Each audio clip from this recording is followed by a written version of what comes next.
आपके अनुभवों के माध्यम से जानना चाहते हैं कि सही मायने में स्वास्थ्य क्या है। मनुष्य की सबसे पहली आवश्यकता क्या है और वो है उसके लिए तन का और मन का स्वास्थ्य। तो बीमारी होने के कारण जो है ना, वो मनुष्य ने अज्ञानतावश स्वयं पैदा किए हैं। जो विकास हुआ है विज्ञान का, वो भी अनोखा है और वो भी प्रीफ्रंटल कॉर्टेक्स से ही हुआ है, क्योंकि इसके अंदर बहुत सारी इमेजिनेशन करने की पावर आ गई। प्रीफ्रंटल कॉर्टेक्स का एडवांटेज तो उसने टेक्नोलॉजी इवोल्यूशन में लिया, लेकिन उसने अपने सिस्टम को ऑपरेट करने के लिए प्रीफ्रंटल कॉर्टेक्स का उपयोग उसने नहीं किया। हमारे ब्रेन के अंदर एक बायोलॉजिकल क्लॉक लगी है और वो बायोलॉजिकल क्लॉक सूर्य से कनेक्टेड है। इमोशनल बैलेंस आपको या तो निरोगी रखता है और विपरीत दिशा में काम करते हैं तो आपको रोगी बनाता है। नमस्कार, स्वागत है आप सभी लोगों का how to live happy life में। और ये जो खास सीरीज़ है, इसका जो तात्पर्य है, इसका जो प्रयोजन है बनाने का, वो ये है कि हम अपने जीवन में कैसे खुश रह सकते हैं। और इसी के लिए हम समय समय पर डॉक्टर आमोद कुमार सचान जी के साथ में पॉडकास्ट करते हैं और उनसे उनके अनुभवों के माध्यम से हम ये जानने की कोशिश करते हैं कि खुशी क्या है और अपने जीवन को हम कैसे खुश रख सकते हैं। सर, बहुत बहुत स्वागत है आज के पॉडकास्ट में आपका। थैंक यू, नमस्कार। हमें ईश्वर की तरफ से जीवन में कुछ वरदान प्राप्त हुए हैं जो बाय डिफ़ॉल्ट हैं। ऐसा कह सकते हैं कि बचपन से जब हमारा जन्म होता है तो कुछ वरदान हमें प्राप्त होते हैं। उन्हीं वरदानों में एक वरदान है स्वास्थ्य, जो प्रकृति या ईश्वर हमें देता है। लेकिन हम शायद अपने कारणों से या अपने कार्यों से उस स्वास्थ्य को कुछ असंतुलित कर लेते हैं। तो सही मायने में सर, स्वास्थ्य की क्या परिभाषा है? चूँकि आप एक लंबे समय से, लगभग 4 दशक से एक चिकित्सा के क्षेत्र में काम कर रहे हैं, सीनियर डॉक्टर हैं, समाज सेवी हैं, आपने विभिन्न जगहों पर देश और विदेशों में स्वास्थ्य को लेकर कई सारी चीज़ों की पहल की है। तो हम आपके अनुभवों के माध्यम से जानना चाहते हैं कि सही मायने में स्वास्थ्य क्या है और कैसे स्वस्थ रहा जा सकता है। हमको जन्म मिल गया, जी। जीवन जीना शुरू कर दिया, लेकिन जीवन के रहस्यों के बारे में हम नहीं जान पाए। और अगर आप सबसे पहले ये समझने का प्रयास करें कि मनुष्य की सबसे पहली आवश्यकता क्या है, कुछ भी करने के पहले जी। बहुत सारी उसकी आकांक्षाएं, अभिलाषाएं होती हैं जो वो करना चाहता है, लेकिन उसकी मुख्य कौन सी ऐसी आकांक्षा है जो हर हालत में उसको चाहिए, और वो है उसके लिए तन का और मन का स्वास्थ्य, जी। जो सबसे आवश्यक है। क्योंकि मैं डॉक्टर हूँ, लाखों मरीजों का इलाज किया है, हजारों मेडिकल डॉक्टर्स को पढ़ाया है, तो मैं इस विधा में अपने आप को समझता हूँ कि मुझे कुछ लेवल तक तो इसकी जानकारी है कि क्या बीमारियां हो रही हैं। तो बीमारी होने के कारण जो है ना, वो मनुष्य ने अज्ञानतावश स्वयं पैदा किए हैं, क्योंकि उसको जानकारी नहीं है। और बड़े आश्चर्य की बात है कि ज़्यादातर डॉक्टर्स को भी नहीं पता कि बीमारी क्यों पैदा हो रही है। जहाँ तक मेडिकल साइंस के लोगों को जो पढ़ाया जाता है, जब हम मेडिकल कॉलेज में आते हैं तो हमको एनाटॉमी पढ़ाई जाती है, फिजियोलॉजी पढ़ाई जाती है, बायोकेमिस्ट्री पढ़ाई जाती है। उसके बाद ये नॉर्मल एनाटॉमी फिजियोलॉजी है कि हमारे नॉर्मल शरीर में क्या होता है। उसके बाद पैथोलॉजी पढ़ाई जाती है कि अगर ये नॉर्मल अंग, अगर इसमें कोई बीमारी होती है तो वो अंग कैसा दिखता है और कैसे कैसे बायोकेमिकल चेंजेस शरीर में हो जाते हैं, और उसी को और फर्दर एलेबरेट करते हैं। तो फिर सीटी स्कैन में देखते हैं, एमआरआई में देखते हैं, अल्ट्रासाउंड में देखते हैं। तो तमाम प्रकार की, नाना प्रकार की मशीनें हमने ईजाद कर ली हैं जिनके द्वारा उस बीमारी को समझने का प्रयास करते हैं। और उसमें जो समझने का प्रयास करते हैं वो भी सिर्फ वो बीमारी नॉर्मल शरीर में क्या क्या चेंजेस आते हैं, बस इतना ही समझते हैं। तो जब हम उनको देखते हैं तो बीमारी को बहुत गहराई से, महीनता से उसका एक एक विश्लेषण कर लेते हैं, लेकिन इस बात पे किसी का भी ध्यान नहीं जाता है, चाहे वो मरीज हो चाहे डॉक्टर हो, कि ये बीमारी हमको पैदा क्यों हुई है। मनुष्य का जन्म इस इवोल्यूशन से हुआ है प्रकृति के, और उस इवोल्यूशन में उसको बीमार रहने के लिए नहीं बना था। वो इवोल्यूशन में स्वस्थ रहने के लिए बनाया था, और वो एडेप्टेशन से बना था कि धीरे धीरे सर्वाइवल ऑफ द फिटेस्ट, जो सबसे फिट होता है वही सर्वाइव करता है। उस तरीके से फिटेस्ट मनुष्य बना। लेकिन पिछले कई हजार वर्षों में जो फिटेस्ट के बाद जब उसका एवोल्यूशन हो गया, और एवोल्यूशन के बाद जो उसको विशेष अंग इस प्रकृति द्वारा मिले, वो भी उसको समझ नहीं पाया कि विशेष प्रकृति की विशेष अनुकंपा है मेरे ऊपर, जो उसने मुझे दिया है, जो किसी भी जीव जंतु पशु पक्षी प्राणी में किसी के पास नहीं है। और वो है हमारा प्री फ्रंटल कॉर्टेक्स। ये सामने हमें माथा दिखाई देता है ना, आप किसी भी एनिमल को देख लीजिए, उसके ये प्री फ्रंटल कॉर्टेक्स नहीं होता है, उसका चेहरा पूरा फ्लैट होता है। आप कुत्ता देख लीजिए, बिल्ली देख लीजिए, शेर देख लीजिए, भालू देख लीजिए, और छोटे जानवर तो और भी उसमें कुछ नहीं है। जो ह्यूमन बींग से मिलते जुलते जानवर हैं, जैसे बंदर है, तो उसमें थोड़ा सा प्रीफ्रंटल कॉर्टेक्स है, बहुत ही कम विकसित है वो। बाकी शरीर की रचना है, जो शरीर की रचना है, जब हम एक्सपेरिमेंट करते हैं तो जो ह्यूमन बींग से सबसे मिलते जुलते शरीर हैं, आप लोगों को सुनकर के आश्चर्य होगा, वो सबसे ज्यादा मिलता हुआ शरीर है पिग का, सुअर का, और दूसरा है बंदर का। तो सबसे ज्यादा एक्सपेरिमेंट हम लोग इन्हीं दोनों जानवरों पर करते हैं। जब हम किसी दवा की रिसर्च करते हैं तो इन्हीं पे टेस्ट करते हैं कि हाँ, ये दवा कैसे ह्यूमन बींग्स में कैसे काम करेगी। उसको एनिमल स्टडीज बोलते हैं। ये फेज 3 ट्रायल होते हैं, और इनिशियली फेज 1 और 2 में भी एनिमल स्टडीज करते हैं, और फेज 3 में एनिमल एंड ह्यूमन बींग्स की स्टडी करते हैं, और फेज 4 में total market post market surveillance करते हैं, जब हम किसी दवा को मार्केट में लाते हैं। तो शरीर में तो वो दवा काम करती है, लेकिन उनके पास प्री फ्रंटल कॉर्टेक्स नहीं है, तो उनके पास विजडम नहीं है, विवेक नहीं है उन जानवरों के पास। तो जो विवेक हमको मिला, जो विजडम मिली, इस प्रकृति के द्वारा मिली, कहीं ऐसे नहीं अपने आप आ गई है। तो उसके साथ ही साथ क्या हुआ, ये एवोल्यूशन का पार्ट है कि हमारे अंदर ब्रेन के वो पार्ट भी आ गए जो पार्ट एनिमल्स में थे।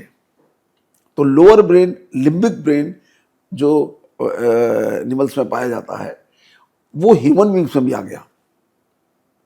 बड़ा मजेदार कहानी है ये, सुनकर के बड़ा अजीब लगता होगा कि एनिमल का पार्ट भी ब्रेन मनुष्य में आ गया।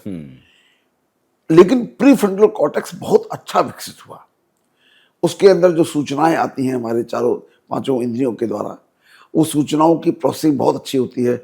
उस प्रोसेसिंग के बाद इमोशंस की बनते हैं, और उस इमोशन के बाद वो आदमी उसको रिस्पॉन्ड करता है।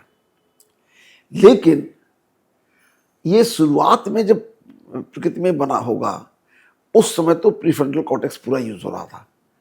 अगर मैं थोड़े इतिहास की तरफ जाऊं तो मुझे ऐसा लगता है कि 5000 वर्ष पहले जब सतयुगी मनुष्य थे, तब शायद वो पूरा प्रीफ्रंटल कॉर्टेक्स से काम करते रहे थे, और उनका लिम्बिक सिस्टम बहुत एक्टिव नहीं था, और वो इनएक्टिव रहता होगा। जो एनिमल लाइक जो बिहेवियर था वो उनका बिल्कुल नहीं रहता होगा। ऐसा मैं महसूस कर सकता हूँ एवोल्यूशन की हिस्ट्री देख करके, क्योंकि वो लोग 100% प्योर होते थे, और उनके अंदर वो सारी भावनाएं जो मनुष्य को मनुष्य बनाती हैं वो सब वैसी ही होती थी। उनके अंदर प्रेम, करुणा, दया, शुभ भावना, शुभकामना, सुख, शांति, आनंद का प्रादुर्भाव होता था उनके अंदर। वो हर एक को अपने आत्मिक स्वरूप में देखते थे, और सबके प्रति प्रेम का भाव रखते थे। बहुत दूर की बात नहीं है, मैं जब 50-60 वर्ष पहले की बात देखता हूँ, तो समाज में जितना प्रेम था, वो समाज वो प्रेम सिर्फ 50-60 साल में ही जीरो हो गया है। पहले गाँव में, शहरों में भी मोहल्ले होते थे, गांव में गांव होते थे, सब एक दूसरे के साथ प्रेम से रहते थे, एक दूसरे को सहयोग करते थे, एक दूसरे की बेटियों की शादी में सहयोग करते थे, एक दूसरे के त्यौहार एक साथ मिल के मनाते थे, बड़ा भाईचारा था। लेकिन 50 साल की स्थिति, अब अगर इसको हम 500 साल और 5000 साल की बात करें तो कितना प्रेम रहा होगा। लेकिन पिछले 100 वर्षों में जो विकास हुआ है विज्ञान का, वो भी अनोखा है, और वो भी प्रीफ्रंटल कॉर्टेक्स से ही हुआ है, क्योंकि इसके अंदर बहुत सारी इमेजिनेशन करने की पावर आ गई कि हम कुछ भी इमेजिन कर सकते हैं, फिर इमेजिन करके उसको क्रिएट कर सकते हैं, उसको डिजाइन कर सकते हैं, और उस डिजाइन करने के बाद उसको हम अवतरित कर सकते हैं। ये पावर भी मनुष्य को मिली और किसी के पास नहीं थी। उस कारण से जब मैं एमबीबीएस करता था 78 में, उस समय तक डायग्नोस्टिक्स में सिर्फ अल्ट्रासाउंड आया था 80s में। आप इमेजिन करिए कि 80s में अल्ट्रासाउंड आया था। जब मैंने एमबीबीएस किया था उस समय अल्ट्रासाउंड भी नहीं था। What to talk about CT scan और एमआरआई और बहुत सारे नए गैजेट्स, कुछ भी नहीं थे।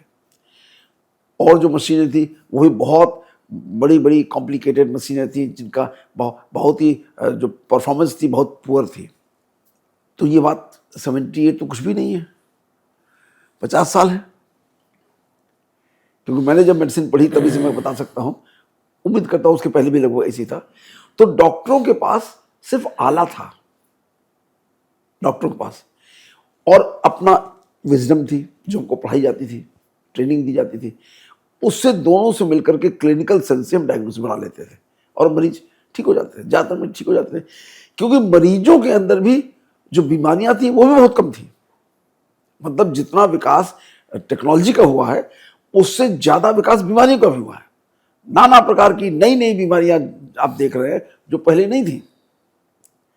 मतलब जैसे फॉर एग्जाम्पल आपको एक एग्जाम्पल बता सकते हैं कि कैंसर है, कैंसर के लिए आज से 40 साल पहले इस लखनऊ ऐसे बड़े शहर में सिर्फ एक मशीन थी, कोबाल्ट की बेसिक सी मशीन थी, वो भी खाली रहती थी। आज इस शहर में 2 दर्जन से ज्यादा कैंसर ट्रीट करने के रेडियोथेरेपी के लीनियर एक्सीलरेटर एडवांस वाले लगे हुए हैं, लेकिन किसी में भी एक भी स्लॉट खाली नहीं है।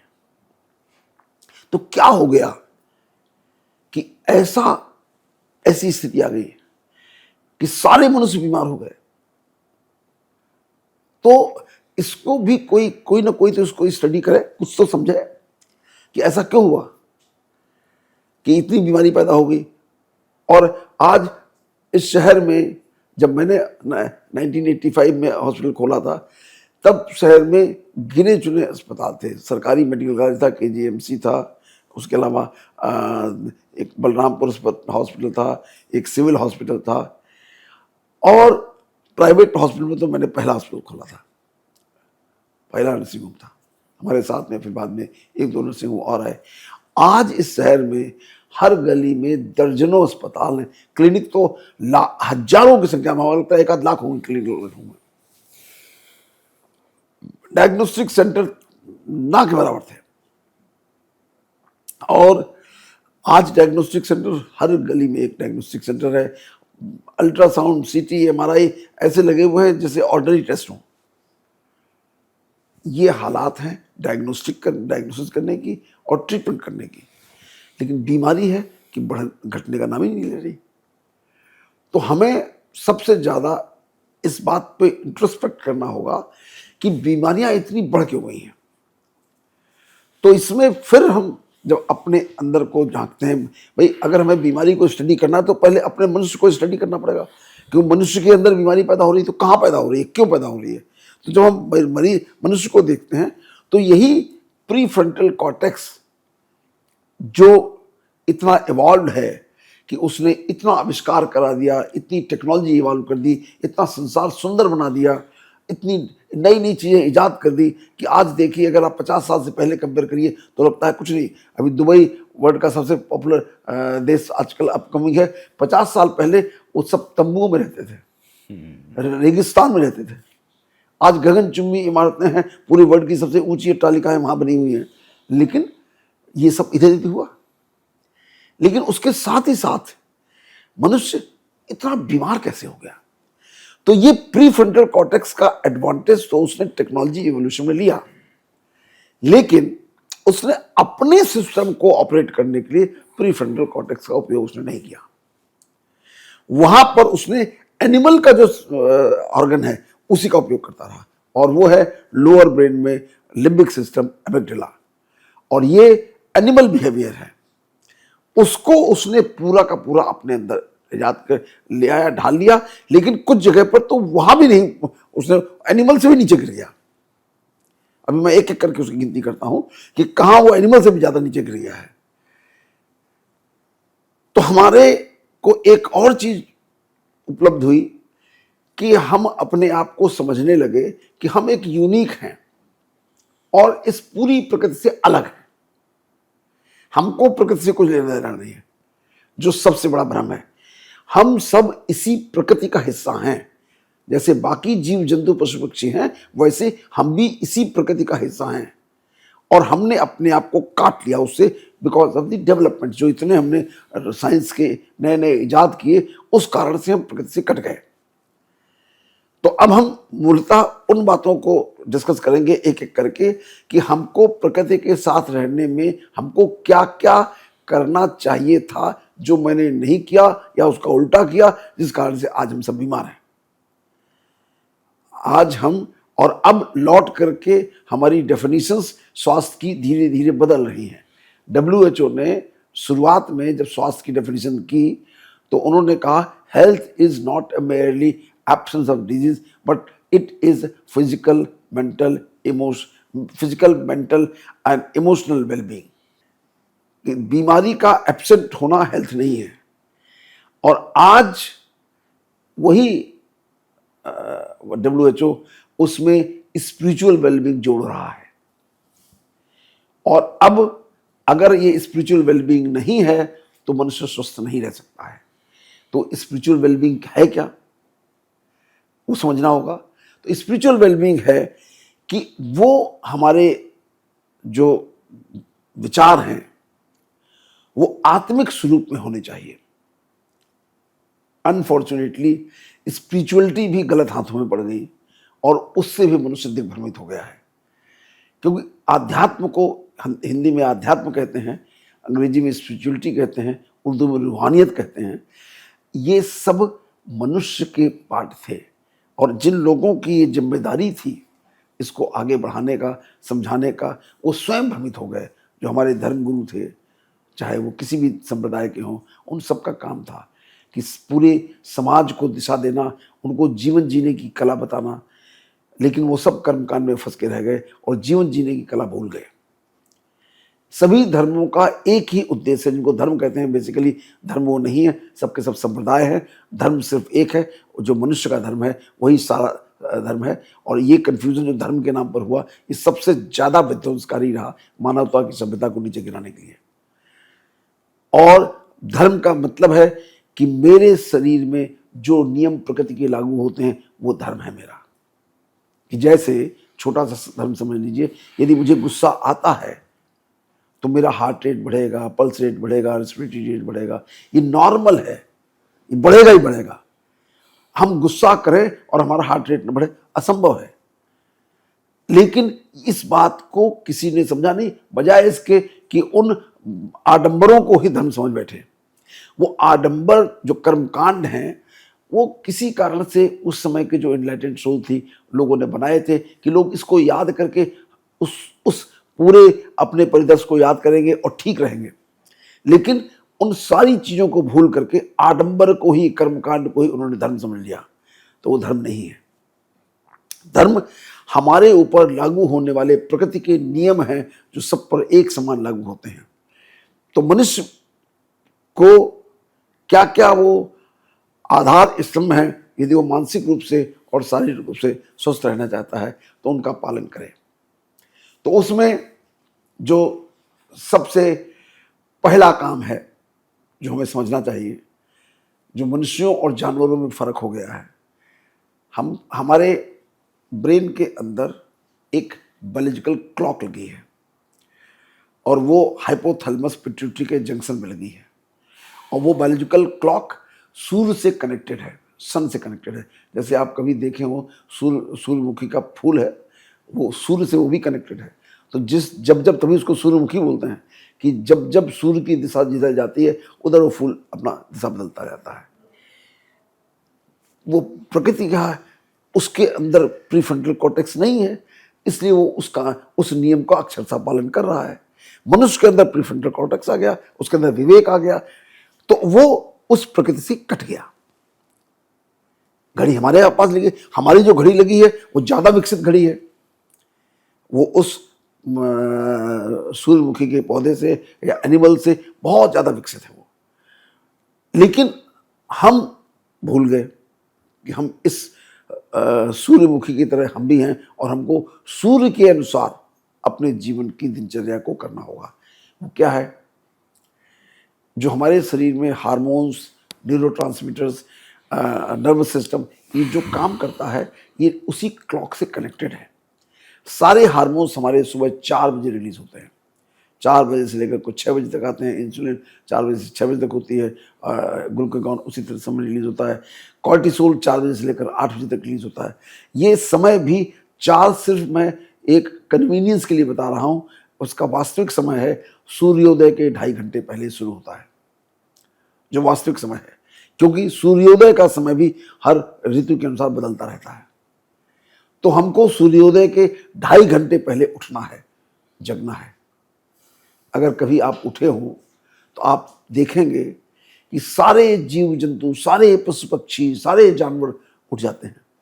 अगर कभी आप जग के देखिए तो आपको दिखाई देगा कि सवेरे सारे पक्षी की चहचहाट सुनाई देती है, चारों तरफ कुत्ते अपना अपना भौंकना शुरू कर देते हैं, और जितने जीव जंतु हैं वो अपनी क्रियाविधि शुरू कर देते हैं।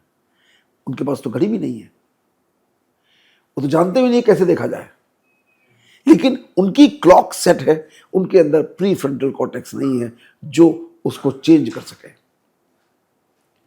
तो इसलिए हमको लगातार उस नियम के तहत बंद करके ही काम करना होगा, तभी हम स्वस्थ रह सकते हैं।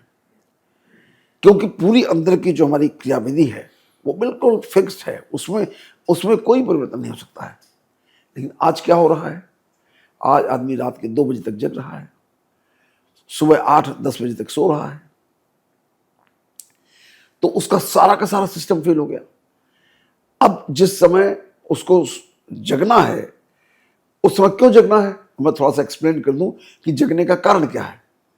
किसी ने कहा, इसलिए मान लीजिए उचित नहीं है, जब तक उसकी वैज्ञानिक परीक्षण न कर लें तब तक वो उचित नहीं है। तो सुबह 4 बजे के समय ये ब्रह्मांड की क्लियर माइंस होती है, कोई डिस्टर्बेंस इसमें नहीं होता है। तो यदि आप उस समय उठ करके शांति से और अपने आप को उस ब्रह्मांड से कनेक्ट करने की कोशिश करते हैं तो आप बहुत जल्दी कनेक्ट हो जाते हैं, जिसको कि साधारण भाषा में ध्यान कहते हैं। सारी की सारी जितनी प्रार्थनाएं हैं, नमाज है, अजान है, मंदिरों की पूजा है, सारे मंदिरों में आप देखिए सुबह 4 बजे के टाइम आरती रखी जाती है, मंगला आरती होती है 4 बजे, 3:30-4 बजे। बाकी समय हम सो रहे हैं। तो सोने से क्या फर्क पड़ता है? सोने में क्या नुकसान है? तो सोने में नुकसान ये है कि सुबह 3:30-4 बजे हमको जो नींद आती है वो बीटा वेव की नींद होती है, आरईएम स्लीप होती है, रैपिड आई मूवमेंट की स्लीप होती है, और उस समय डरावने सपने आते हैं।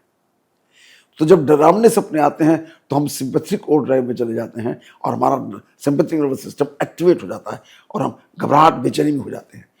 उस समय जो हार्मोन रिलीज होते हैं वो सारे के सारे विपरीत दिशा के हो जाते हैं। मतलब इंसुलिन सिक्रीट होना है, इंसुलिन की मात्रा घट जाएगी, ग्लूकागॉन की मात्रा बढ़ जाएगी, कॉर्टिसोल बेइंतहा बढ़ जाएगा। और कॉर्टिसोल हाइपरग्लाइसीमिया करता है, ब्लड शुगर बढ़ाता है। ब्लड शुगर का बढ़ना अपने आप सारी बीमारियों की जड़ है। हर बीमारी डायबिटीज से ही बनती है।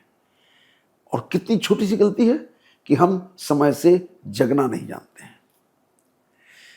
और क्यों नहीं जानते हैं? क्योंकि किसी ने बताया नहीं। जिसने बताया तो उसने कर्मकांड से जोड़ दिया कि नमाज पढ़नी है इसलिए उठ जाओ, उन्होंने कहा मंगला आरती करनी है इसलिए उठ जाओ, या अजान करनी है उठ जाओ, मतलब जो भी कुछ है उसको। तो उसने सोचा कौन करे, इसका क्या महत्व, बेकार है। जो जितना ज्यादा पढ़े लिखे लोग होते गए उतना उनका रुझान भी खत्म होता है, इसका कोई फायदा नहीं है। अब आपको रोज़ा की बात बताएं, आजकल रोज़े के टाइम चल रहे हैं। हमारी साइंस में ये प्रूव हुआ है कि आपको 12 घंटे से लेकर 16 घंटे की फास्टिंग रहना चाहिए। तो हमारे शरीर में जो एक्सेस फैट होता है वो सब डिसॉल्व होता है। हमारे शरीर में बहुत सारे जो टॉक्सिन्स होते हैं वो सब रिलीज हो जाते हैं। इंसुलिन सेंसिटिविटी बढ़ जाती है। डायबिटीज़ बढ़ने का जो मुख्य कारण है वो इंसुलिन रेजिस्टेंस है। तो इंसुलिन रेजिस्टेंस को कम करने के लिए फास्ट करना चाहिए हर व्यक्ति को। तो ये बात उस समय कर्मकांड में डाल दी गई, रोजा रहो। तो कम से कम 1 महीने तो प्रैक्टिस हो जाएगी। 11 महीने तुम नहीं करोगे, 1 महीने तो तुम इसी बहाने से करोगे। ऐसे ही हिंदू धर्म में तमाम तरीके के व्रत रखे गए। यहाँ तो हफ्ते के 7 दिन में अलग अलग दिन अलग अलग देवी देवताओं को दे दिए गए और खाली व्रत रखने के लिए। तो व्रत रखना, लेकिन व्रत का मतलब है कि आप भोजन ना करें। और व्रत में दूसरा और उसका जुड़ा हुआ है कि विकार मुक्त रहें, विकारों का व्रत करें। तो विकारों का व्रत तो है ही नहीं और भोजन का भी व्रत नहीं। वो आजकल कितनी बढ़िया थाली मिलती है, नवरात्रि की थाली। अभी नवरात्रि आने वाली है, बेहतरीन व्यंजन मिलेंगे। शायद नॉर्मल में उतने व्यंजन नहीं मिलते जितने नवरात्रि की थाली मिलते हैं। उसका व्रत का कोई लाभ नहीं है, यूजलेस है। तो हमारा मुख्य उद्देश्य है कि हमको इस बायोलॉजिकल क्लॉक को अच्छी तरीके से उसको देखना होगा और बायोलॉजिकल क्लॉक के अनुसार अपने जीवन को ढालना होगा। अब इसी में अब जगने का समय तय हो गया, सोने का समय भी तय है कि सोने के समय सूर्यास्त के 2.5 घंटे बाद आपको सो जाना है। उसके 1 घंटे पहले आपको निश्चित रूप से ऐसे सारी एक्टिविटीज को बंद कर देना है जिससे मन में उत्तेजना पैदा होती हो और आपकी नींद डिस्टर्ब होती हो। जैसे आजकल सबसे ज़्यादा है जो ब्लू लाइट है, चाहे मोबाइल की हो, लैपटॉप की हो, टीवी की हो या किसी भी अन्य चीज़ की जो ब्लू लाइट है वो सबसे ज़्यादा डिस्टर्बिंग है। और ऐसे उत्तेजक साहित्य उनसे भी 1 घंटे पहले बिल्कुल दूर हो जाती है जिससे कि मन शांत हो। जब आप रात में नेटफ्लिक्स देख रहे हैं तो आप उत्तेजना में हैं। आप कोई भी सीरियल देख रहे हैं, कोई नॉवल पढ़ रहे हैं, कोई ऐसी चीज़ पढ़ रहे हैं तो उत्तेजना पैदा करता है, तो आपको मन की शांति नहीं मिलेगी। जब मन की शांति नहीं होगी तो नींद भी नहीं आएगी। जब नींद नहीं आएगी तो आप डिस्टर्ब रहेंगे। तो नींद का हमारे पूरे जीवन में सबसे ज़्यादा महत्व है। तो अगर हम चाहते हैं कि स्वस्थ रहें तो हमको उस डीप स्लीप को बहुत अच्छे से उपयोग करना होगा। अगर हम सोए ही नहीं, हम स्वस्थ नहीं रह सकते। आज देखिए आप लोग क्या हालत है। सामान्यतः जो सामान्य लोग हैं वो लोग 12-1 बजे तक जगते हैं, सामान्यतः लोग हैं, मेजॉरिटी लोग। तो किसके विपरीत है? हमने माने नहीं कि बायोलॉजिकल क्लॉक भी कोई चीज है और हमने अपने आप को बिल्कुल अराजक कर दिया। आपने सर अभी अपने वक्तव्य में उपवास की बात कही, आपने भोजन की बात कही, स्वास्थ्य की सर्वांगीणता की बात आपने कही। उपवास तो जैसे कहा जाता है कि उपवास का मतलब ही है कि अपने समीप जाना, तो वो तो सार्थक है और उसके बहुत सारे लाभ हैं। सर भोजन के बारे में बहुत सारे मिथक हैं, बहुत बहुत सारी चीज़ें हैं आज की डेट में। तो भोजन हमारे स्वास्थ्य से कितना संबंधित है, जैसा हम लोग भोजन कर रहे हैं वो किसी भी तरीके का जो भोजन आज की डेट में शुद्ध है, जिसके ऊपर लिखा हुआ है एफएसआई का पूरा वो लगा हुआ है, सब कुछ मार्का लगा हुआ है, उसके बावजूद भी वो जो भोजन है, मैं अपने साधकों की अपने दर्शकों की तरफ से ये जानना चाहूँगा कि किस तरीके का भोजन हमारी थाली में होना चाहिए जो हमारे लिए स्वास्थ्यप्रद हो। देखिए, अभी सबसे पहली बात तो ये समझना है कि हम इसी प्रकृति का हिस्सा हैं जो हम भूल गए हैं। जी। हम सोचते हैं हम यूनिक हैं, प्रकृति अलग है और हम यूनिक हैं, हम बिल्कुल डिवाइन बन के आए हैं और हम कुछ भी करेंगे सब सही चलेगा। यही गलती है। इस कारण से हमारा भोजन भी बिगड़ गया है। भोजन मनुष्य को प्रकृति के करीब रह के करना है। प्रकृति का जो नेचुरल पार्ट है वो फॉलो करना है। जैसे प्रकृति हरी सब्जियां पैदा करती हैं, फल पैदा करते हैं, जितने कलर्ड फ्रूट्स हैं, वेजिटेबल्स हैं, they are having lot of fibres और ये सबसे ज़्यादा हमारे स्वास्थ्य के लिए अच्छे हैं। वैसे हैं मोटे अनाज हैं और बिना छिलका निकाले वाले हैं, वो हमारे शरीर के लिए सबसे ज़्यादा लाभप्रद है। तो भोजन जो है हमें प्राकृतिक भोजन करने हैं। हाफ बॉयल या कम बॉयल सामान खाना है। और हम आज की तारीख में हम आज मोटा मोटा बता रहे हैं, जी, बहुत जी, महीन विश्लेषण करने के लिए बिल्कुल, तो बिल्कुल। इस पर अलग से बात करनी पड़ेगी। तो मोटा मोटा हमको जो अनाज खाना है वो भी मोटा अनाज लेना है और छिलका सहित लेना है।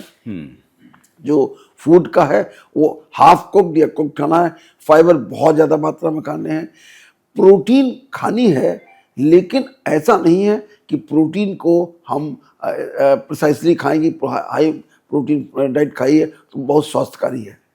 मैं यहाँ पर एक बात विशेष रूप से इंगित करना चाहूँगा, पूरे विश्व में अलग अलग भाग में अलग अलग तरीके का भोजन है और वो वहाँ की संस्कृति, वहाँ की जो उपलब्धता है जिस तरीके के भोजन की, उसके अनुसार बदल जाती है। लेकिन भोजन में एक बहुत बड़ा एस्पेक्ट है, जो जिस तरीके का भोजन है उसकी वाइब्रेशंस कैसी हैं, वो किस तरीके के माहौल में पकाया गया है और किस तरीके से प्रोक्योर किया गया है। अगर आपने कोई भोजन बहुत ही कलहपूर्ण एनवायरनमेंट में पकाया है तो भोजन स्वास्थ्यवर्धक नहीं होगा, क्योंकि उसके वाइब्रेशंस भोजन में चले जाते हैं। और हम लोग भूल गए हैं कि हम पूरे के पूरे वाइब्रेशंस पे, इस ब्रह्मांड की वाइब्रेशंस पे हम काम करते हैं। और जो हमारे थॉट्स हैं उनकी जो फ्रीक्वेंसी है वो फ्रीक्वेंसी ब्रह्मांड की फ्रीक्वेंसी से कनेक्ट होती है। तो वो थॉट्स हमको हर हालत में पॉजिटिव रखने हैं और पॉजिटिव रखने के लिए भोजन बहुत बड़ा फैक्टर है जो हमारे थॉट्स को प्रोड्यूस करता है। और वो थॉट्स, अगर हम, जैसा कहा जाता है कि जैसा अन्न वैसा मन, तो अगर आपने उत्तेजक भोजन खाया है तो आपका मन भी उत्तेजना से भरा रहेगा, और जब उत्तेजना से भरा रहेगा तो आपको सारा का सारा हार्मोनल सिस्टम इम्बैलेंस हो जाएगा और नर्वस सिस्टम पूरा इम्बैलेंस हो जाएगा। सिंपैथेटिक नर्वस सिस्टम एक्टिवेट हो जाता है और हार्मोन्स जो हैं वो सब अपसाइड डाउन हो जाते हैं, जैसे चाहिए उसके उल्टे हो जाते हैं। तो हमें उत्तेजक भोजन नहीं चाहिए, इसलिए जो मांसाहारी भोजन है उसको वर्जित कहा जाता है। किसी परिस्थिति हो सकता है, किसी जगह किसी स्थान में वहाँ पर ऐसी व्यवस्था ना हो कि शाकाहारी भोजन मिलता हो, तो वहाँ पर उन लोगों को यूज़ करना पड़ता हो, लेकिन मांसाहारी भोजन को प्राप्त करने के लिए उस जीव की हत्या करनी पड़ेगी। बिना जीव की हत्या के मांसाहारी भोजन नहीं मिलेगा।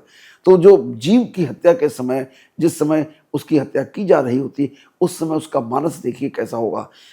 घृणा का होगा, द्वेष का होगा, क्रोध का होगा, डर का होगा, भय का होगा, ये उसके वाइब्रेशंस होंगे और ये सारे वाइब्रेशंस उसी भोजन में चले जाएंगे। और जब आप उसका सेवन करेंगे तो आपके अंदर भी वो वाइब्रेशन पैदा करेंगे। इसीलिए वर्तमान जहाँ जहाँ लोग समझदार होते जा रहे हैं, वहाँ वहाँ पर लोग वेगन डाइट पे शिफ्ट हो रहे हैं। इंग्लैंड आधे ज़्यादा वेगन हो गया है। बहुत सारे लोग जो समझदार हो गए हैं वो सब नॉन वेजिटेरियन फूड मना करने लगे हैं।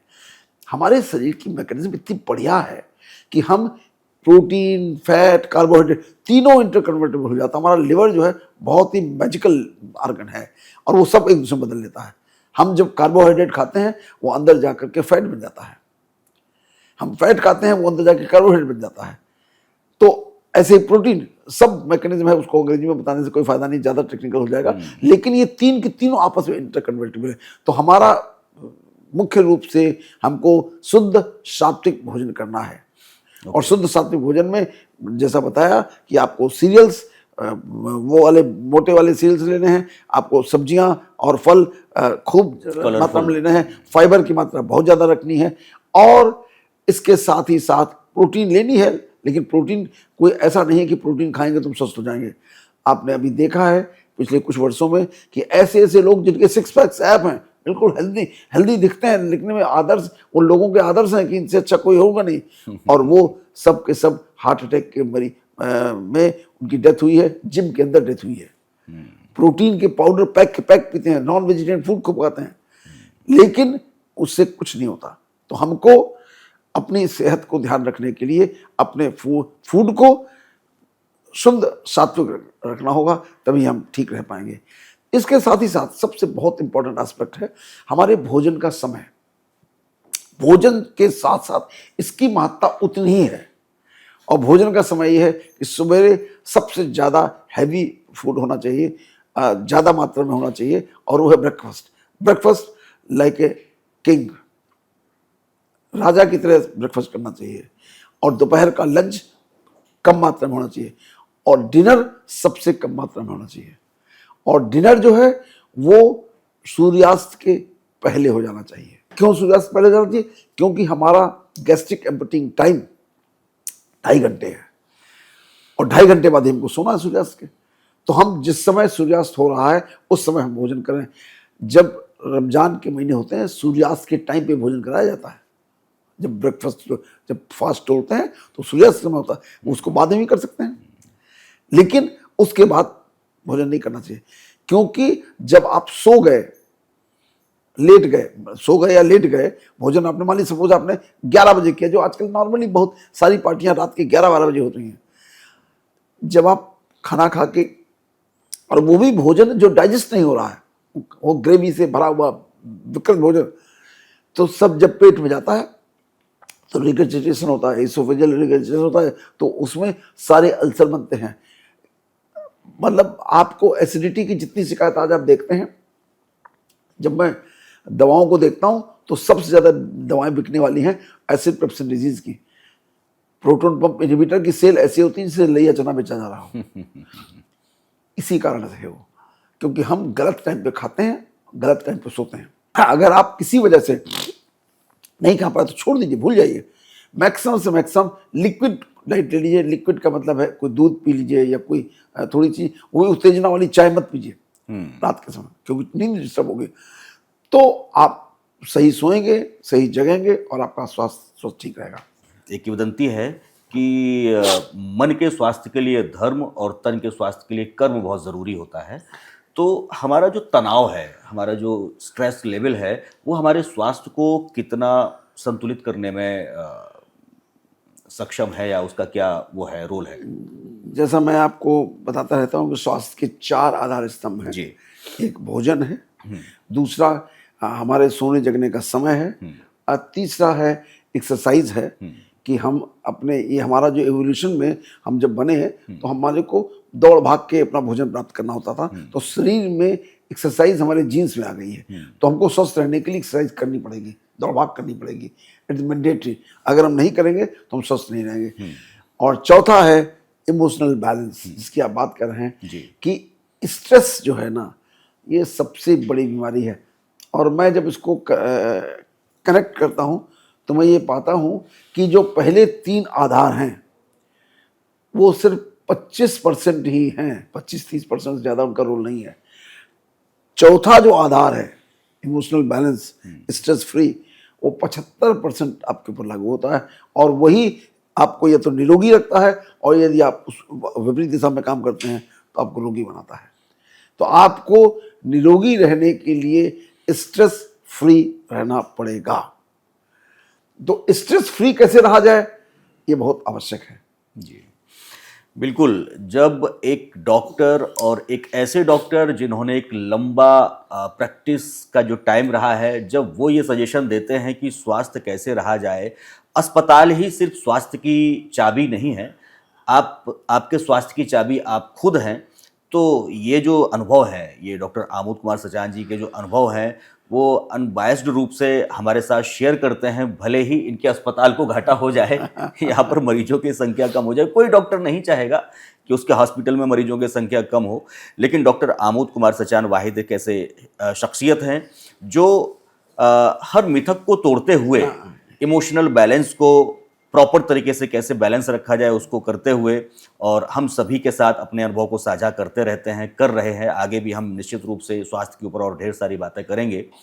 तो अगर इन चीज़ों का कुछ भी आपके जीवन में प्रभाव पड़ रहा है, थोड़ा सा भी असर हो रहा है, तो जो आमोद फाउंडेशन का हमारा चैनल है यूट्यूब पर, इंस्टाग्राम पर और फेसबुक पर, इनको सब्सक्राइब करना बिल्कुल ना भूलें।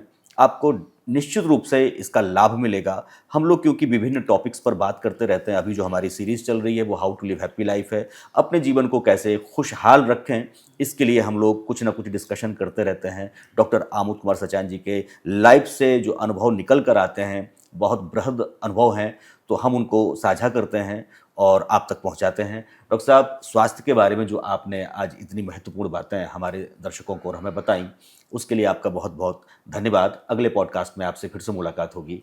नमस्कार। नमस्कार, थैंक यू।